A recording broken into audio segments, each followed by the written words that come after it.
My name is Diane Carter. I am 58 years old, and 3 months ago, a simple DNA test I took out of boredom made a stranger call me the very next day and say they needed to verify something in person, and that phone call ripped open a door in my life I never even knew existed. I had no idea then that behind that call lay a truth my mother had been hiding for decades, a truth so tangled in fear and silence that the moment I got close to it, everything I thought I knew about my own life began to slip through my fingers. It started so innocently: a quiet Tuesday afternoon, a lukewarm cup of tea on the kitchen table, the low hum of my refrigerator filling the small space, and my tablet screen lighting up with one of those cheerful ads promising to reveal the secrets of my heritage. I wasn't expecting much. Maybe a laugh about having a distant cousin somewhere in Canada, or a surprise percentage from a country I had never visited, but it seemed like a fun little distraction from the sameness of my days. I ordered the kit without hesitation, received it a week later, and on a rainy morning sat at my kitchen counter carefully following the instructions, sealing my small tube of spit in the prepaid box and setting it aside for the mail carrier. I didn't think about it again. Not when I was tending to my garden, not when I was helping at the library, not even when I was curled up on my couch watching my favorite old black and white movies, until my phone rang one Thursday afternoon. The number was unfamiliar, and I almost ignored it, but something in me decided to answer. The man on the other end introduced himself as a representative from the DNA company, his voice low and deliberate, and before I could even say much, he asked if we could arrange a private meeting to discuss my results. At first I laughed, thinking it must be a marketing ploy, but he didn't laugh back. His voice held that strange carefulness people use when they are carrying news they don't quite know how to deliver, and when I asked if something was wrong with my sample, he simply said there was a match connected to a case from many years ago, and that it would be better to talk in person. The way he spoke made my stomach twist, not because of what he said, but because of what he didn't say, the pauses that seemed to stretch too long between his words. Before I could ask anything else, he ended the call politely, promising to follow up. I stared at the phone in my hand for a long moment, feeling that odd, prickling awareness you get when you know your life has just taken a turn, even if you can't yet see where it's going. Without really thinking, I called my mother, the woman who had raised me alone since I was 3, expecting her to tease me about wasting money on something so silly. But when I told her about the call, her voice went quiet, so quiet I thought the line had gone dead, and then I heard her breathing, not steady, but uneven, shaky. When she finally spoke, her voice was cracked and low, carrying the weight of something long buried, and she whispered, almost to herself, that there were things about my early life I was never meant to know, too. And then she began to cry, not the restrained kind of tears I had seen once or twice before, but deep, heavy sobs, as though every wall she had built over the years had just collapsed in a single instant. I didn't know whether to comfort her or demand answers, my own chest tightening as her voice broke again, and that was when she said words that sank into me like ice. Words I didn't understand, but that made my whole body go cold.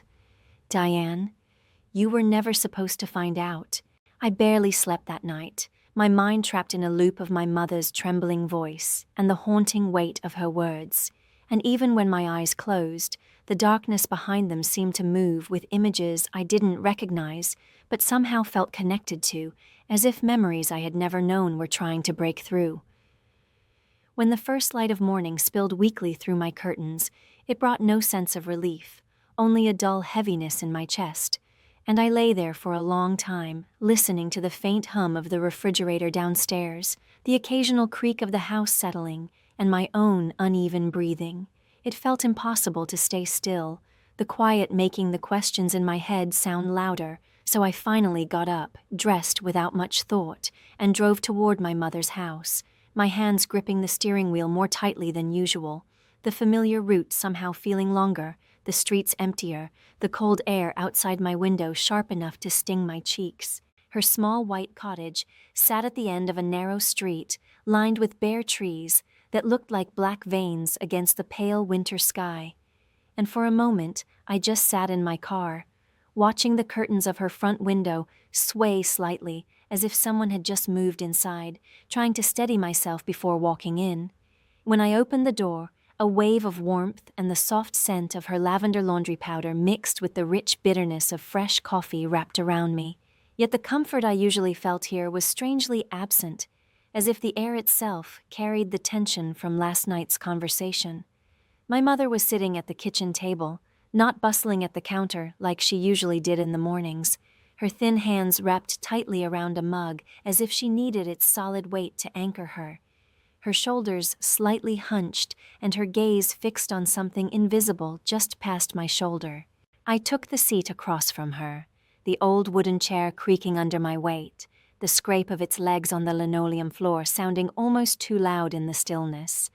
And for several long moments we just looked at each other without speaking. The ticking clock on the wall seemed to slow down, each sound marking a second in which my life remained split between the story I had always believed and whatever truth she was holding inside her. Finally, in a voice that was both steady and fragile, she told me she didn't have much to give me in terms of explanations, only that when I was 3 years old she found me, or, as she corrected herself, I was brought to her. I had been left in a cardboard box lined with a blanket, on the edge of a rural road outside town, and tucked inside the folds of that blanket had been a note with a single word written in uneven handwriting. Run.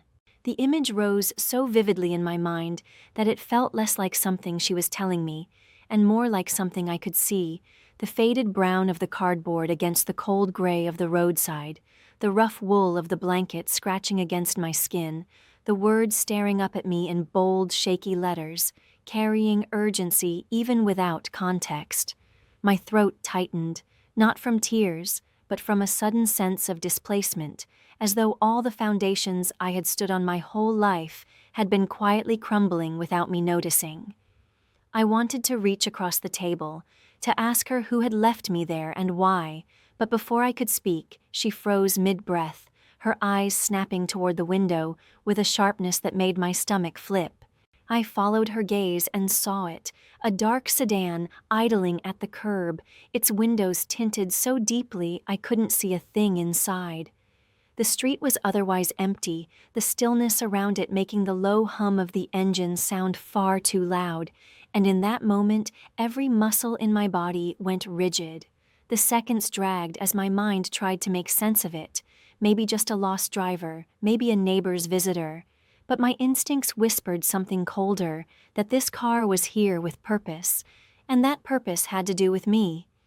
My mother's hand trembled slightly as she set her mug down, her eyes never leaving the shadowy shape beyond the curtain, and the air between us felt charged, the way it does right before a storm breaks.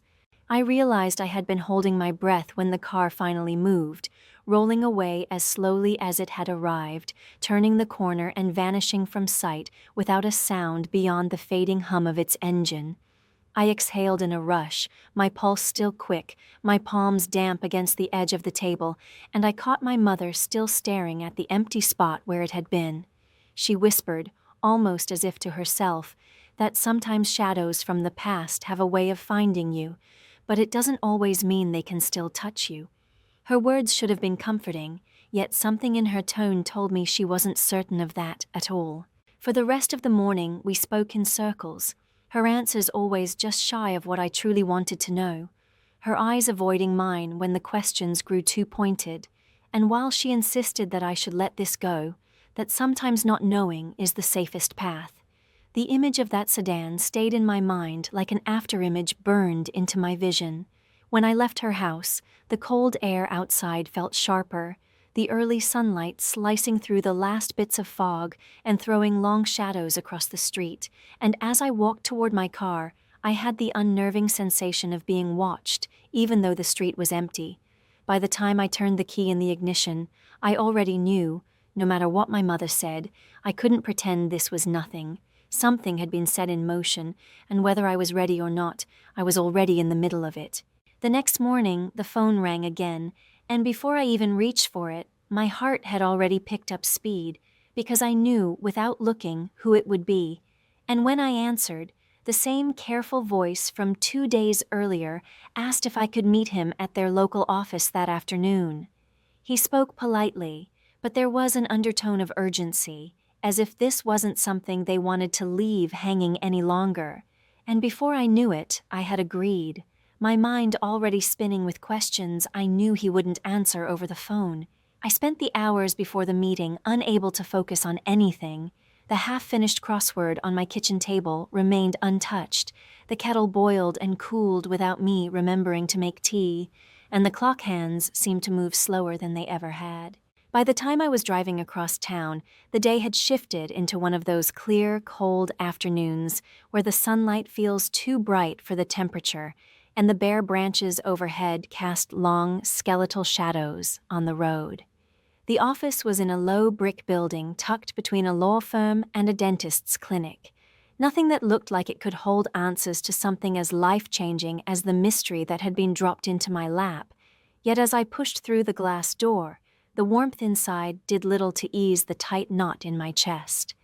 The receptionist, a young woman with polite eyes, glanced at her screen and told me someone would be with me shortly, and then I was left to sit in a small waiting area where the air smelled faintly of paper and lemon-scented cleaner. I sat there gripping the strap of my purse, my mind jumping between possibilities. Maybe they'd found some distant cousin who needed legal paperwork signed.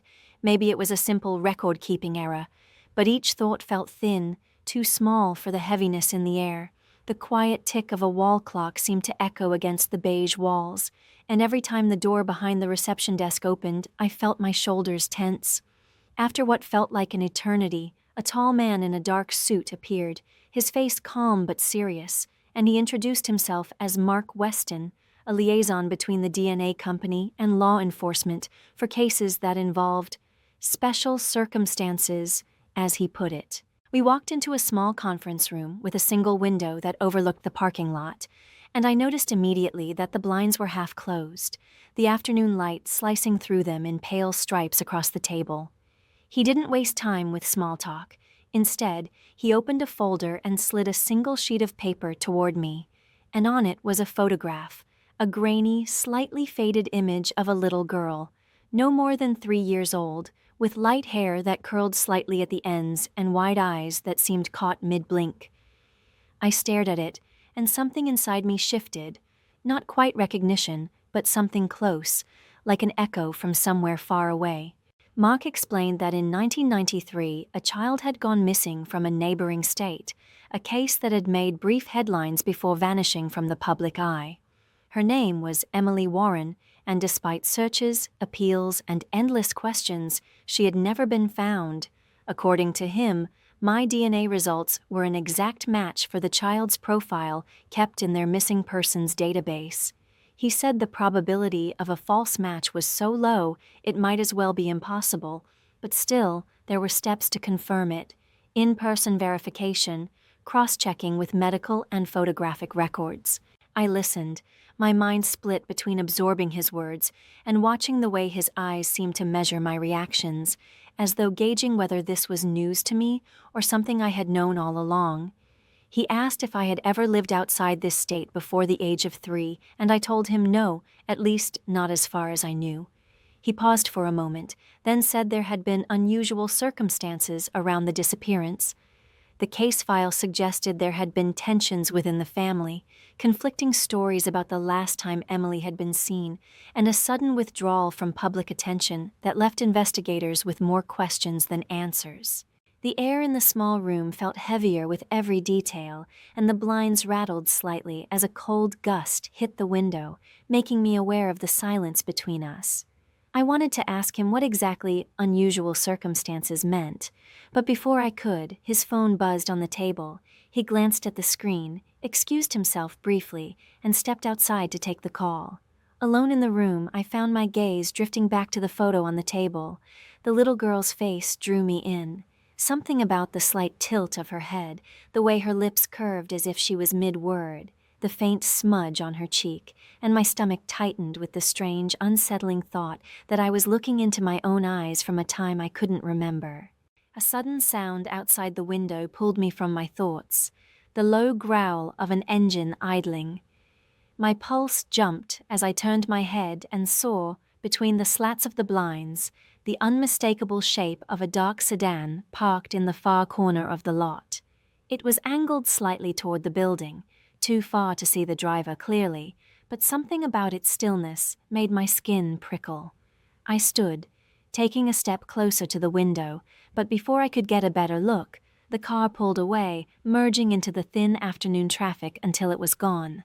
When Mark returned, his tone was calm, but I caught the faint crease in his brow as he noticed me standing by the window. I sat back down, pretending nothing was wrong, but deep inside I knew the sedan's appearance here wasn't just a coincidence. The past wasn't just knocking at my door anymore, it was following me. I didn't wait long before deciding that if my mother wouldn't tell me everything and the man at the DNA office could only reveal pieces, then I would have to start finding the missing answers myself. And the first place to look was the small town across the state line where Emily Warren had vanished 30 years ago. The drive there took just under 2 hours, but the closer I got, the more the landscape seemed to shift from the familiar to the almost uncomfortably still, long stretches of empty road broken only by sagging barns and clusters of bare trees that looked like they had been standing guard for decades. The town itself was quiet in that way. Places can be when their busiest years are long behind them. The kind of quiet where you can hear your own footsteps on the sidewalk, even if a block away someone is mowing their lawn. I started with the public library, an old brick building that smelled faintly of dust and lemon floor polish. And after explaining to the gray-haired woman at the desk that I was researching a local story from the early 90s, she led me to a back corner where bound newspapers were stacked neatly on shelves. I sat for hours, the rustle of the thin pages the only sound in the stillness, my eyes scanning headlines that ranged from cheerful community events to small-town scandals until I found what I was looking for, a series of articles about the disappearance of Emily Warren. There was a photo of her parents at a press conference, their faces drawn and pale, though there was something in the father's expression that struck me as less grief and more calculation. Several articles hinted at disagreements within the family about the circumstances of the night she vanished, but each time the details stopped just short of saying what those disagreements were. As I was gathering my notes, the librarian returned, glancing over her shoulder before leaning in to tell me that if I was interested in the Warren family, I should speak with a man named Robert, who ran the hardware store 2 blocks over. He had lived here his whole life and knew everyone's history. The store was dimly lit and smelled of oil and pine, the kind of place that seemed frozen in time, and behind the counter stood a tall, wiry man with deep lines in his face and a watchful look in his eyes. When I asked about the Warrens, his expression shifted subtly, the friendly politeness slipping into something guarded, and he told me that some stories were better left where they belonged. But then, almost as if he couldn't help himself, he mentioned that the night Emily disappeared, not everyone believed she had been taken by a stranger. I pressed gently for more, but before he could continue, the bell above the shop door jingled, and a man I didn't recognize walked in, his gaze locking on me instantly in a way that made the hair on my arms rise. He was in his late 50s, wearing a worn leather jacket, and his eyes were a shade too sharp, as if he was taking in every detail of me in a single sweep. He didn't browse the shelves or speak to the store owner. He just stood there, his presence heavy, until the tension in the room felt almost solid. Robert shifted uncomfortably and murmured that we could finish our talk another time, and I nodded, suddenly aware of my own heartbeat in my ears. As I stepped outside into the thin afternoon light, I realized the man was only a few paces behind me, his footsteps slow but deliberate, and I felt the urge to walk faster, the small-town street seeming longer than it had minutes earlier. My car was parked halfway down the block, and every step toward it made my pulse thud harder, the sound of his shoes on the pavement matching mine. Just as I reached for my keys, I heard his pace quicken, and for a breathless moment I was certain he was about to grab my arm, but then a pickup truck suddenly swung into the street between us, the driver leaning out to call a greeting to someone on the sidewalk. The man stopped, turned away without a word, and walked in the opposite direction, leaving me standing beside my car with my hand shaking on the door handle. I sat in the driver's seat for a long minute before starting the engine, watching the man disappear around the corner, and I couldn't decide if I had just narrowly avoided something dangerous or if he had simply wanted me to know that he knew who I was. Either way, the feeling that the past was no longer content to stay in the past had never been stronger. By the time I returned to my own house that evening, the weight of everything I had seen and heard pressed on me so heavily that even the familiar walls and quiet corners felt different, as if they no longer belonged entirely to me. The faint ticking of the old clock in the hallway, the creak of the floorboard by the kitchen doorway, the muted hum of the refrigerator, all the small sounds that usually grounded me, now seemed like background noise in a house holding its breath. I went through the motions of making tea but never took a sip, my thoughts circling endlessly around the man who had followed me in the small town, the careful half-answers from the hardware store owner, and the way my mother's face had looked the last time we spoke. The air felt heavier with every hour that passed, and by morning I knew I couldn't go another day with only pieces of the truth. The drive to my mother's house felt longer than it was, each mile seeming to stretch as if the road itself knew I was heading towards something I might not be ready to hear.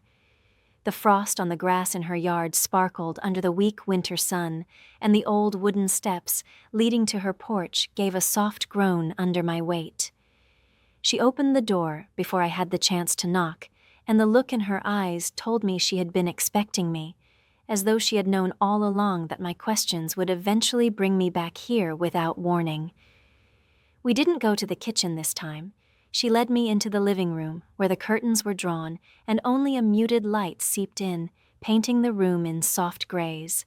She lowered herself into the armchair by the window, her back straight but her shoulders heavy, and I could see in the way her hands rested in her lap that she was holding herself still, as if moving too quickly might let something spill out before she was ready.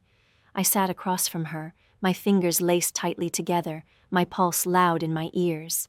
For a while she spoke in fragments, circling the point as though measuring how much I could bear to hear, and then, with a slow, steady breath, she began telling me about that night. She had not been the one to take me from my real family, she said, though she never once used the word family with any softness. It had been one of those nights when the sky is so black it swallows the edges of the road, and the air is sharp enough to make every breath feel like it cuts the inside of your lungs. She was driving home along a rural highway when her headlights caught the outline of something small on the shoulder ahead, moving in an uneven, stumbling way. At first, she thought it might be a stray animal, but as she slowed, she saw the shape of a child, thin legs, bare feet, arms wrapped around something pressed tightly to the chest. Pulling over, she stepped into the cold, her breath clouding in front of her, and moved slowly toward the girl. The wind picked up, carrying with it a thin, high whimper that she realized was coming from the child. When their eyes met, she said, there was a wildness there, fear so deep it was almost animal, the kind that comes when danger is close enough to touch. Without thinking, she crouched, draped the blanket from her trunk over the small, shivering shoulders, and felt the tremble of the child's bones under her hands. It was then she noticed the scrap of paper clutched in those tiny fingers, crumpled at the edges from being held so tightly. She unfolded it carefully, the handwriting hurried and uneven, and saw only a single word, an urgent plea that needed no further explanation. She didn't think, she only acted. Carrying the child to her car, she kept glancing over her shoulder, half expecting headlights to appear at any moment, and as she drove away, she checked the mirror again and again, certain that if she missed even a second, she might see a car gaining on them. Days later, when she thought perhaps she had imagined the feeling of being followed, she spotted a dark sedan moving slowly down her street, its windows opaque, its presence lingering as if it was measuring the life she had built. Over the weeks and months that followed, she created a new world for the little girl she had found, one where no one asked questions and no one looked too closely. But always, always, she was ready for the sight of that car to return. Her voice trembled in a way I had never heard before, not from weakness, but from the strain of carrying something alone for so long. She spoke of the man she believed the child had been running from, a man whose influence reached far enough to make things, and people, vanish without a trace.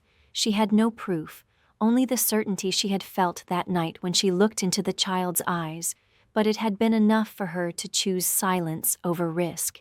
She had buried the truth beneath years of normalcy, believing that if she never spoke of it, perhaps the danger would fade into the background. As she spoke, I found myself both grateful and hollow.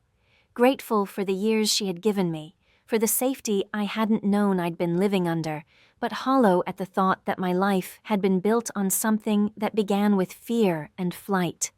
The room seemed smaller as the afternoon faded, the pale light behind the curtains growing dim, and when she reached across to place her hand over mine, the warmth of her touch only deepened the ache in my chest. She had done everything she could to keep me hidden, but I could feel in the way her fingers tightened slightly that she knew I wasn't going to stop now. The days after my mother's confession felt strangely suspended, as if the air itself was holding something back, waiting for the moment it would finally descend.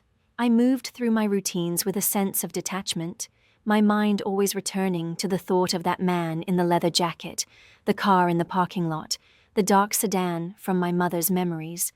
It was a web, each thread leading back to the same place, the family I had been taken from and the man she had feared. Eventually, I decided the only way forward was to see for myself what 30 years of silence had left behind. The records from the DNA office had given me an address, and one cold morning, I drove to the edge of a sprawling property just outside the town where Emily Warren had vanished. The house was large but weathered, its once white siding dulled to gray, and the trees lining the drive stood bare and skeletal, their twisted branches reaching toward the sky like warning signs. I parked on the street, my breath fogging the windshield as I sat for a moment, trying to quiet the pounding in my chest. When I finally stepped out, the crunch of gravel under my shoes felt too loud in the still air, and the long path to the front door seemed to stretch endlessly.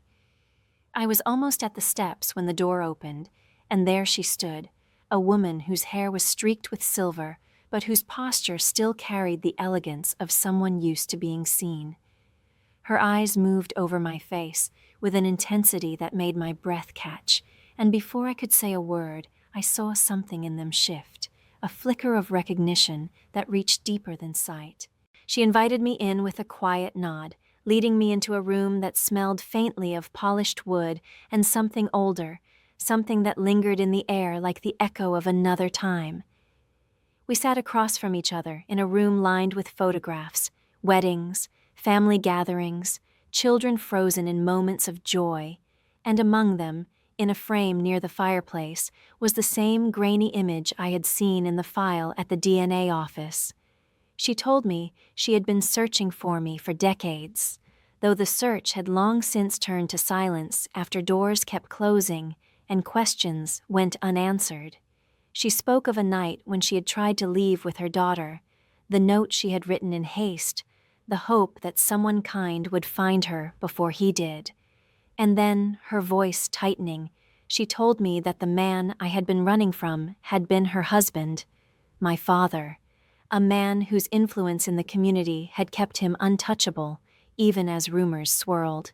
Before I could take in the weight of it, the sound of footsteps filled the hall, slow and deliberate, and then he was there, older now, his hair thinner, his frame still imposing despite the years. His gaze fixed on me with a sharpness that made the air feel colder, and in that moment, I felt the same instinctive fear my mother must have felt that night on the roadside. He spoke calmly, but there was something in his tone that felt like a warning, and though his words were measured, the undercurrent was clear. My return was not welcome. For a breathless moment, I thought he might try to force me out, that the years had not dulled his need for control, but instead, he simply stepped closer, his presence filling the room like a shadow, and then, without another word, he left, the sound of a door closing echoing down the hallway. The woman who had given birth to me sat in silence, her hands trembling slightly in her lap, and I realized that despite her joy at seeing me, she had never truly escaped him. I left that house with my thoughts in turmoil. The image of his eyes burned into my mind, and for a moment I wondered if finding the truth had only reopened a door that was better left shut. But the next morning, everything changed. An unmarked envelope had been slipped under my front door, and inside was a series of photocopied documents, bank transfers, property deeds, and a notarized statement from years ago, all pointing to financial crimes and secret dealings tied directly to him. There was no name on the envelope, no note, only the unmistakable sense that someone had decided it was finally time for him to face what he had done. Within weeks, news spread that he had been arrested under charges that not even his influence could sweep away, and the story of the respected man with a carefully crafted public image began to unravel.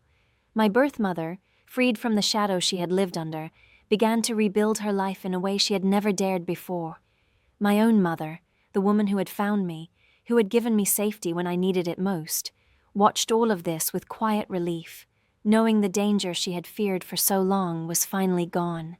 And I, standing between the two women who had shaped my life in such different ways, understood that while the past had left scars, it had also given me a strength I might never have found otherwise.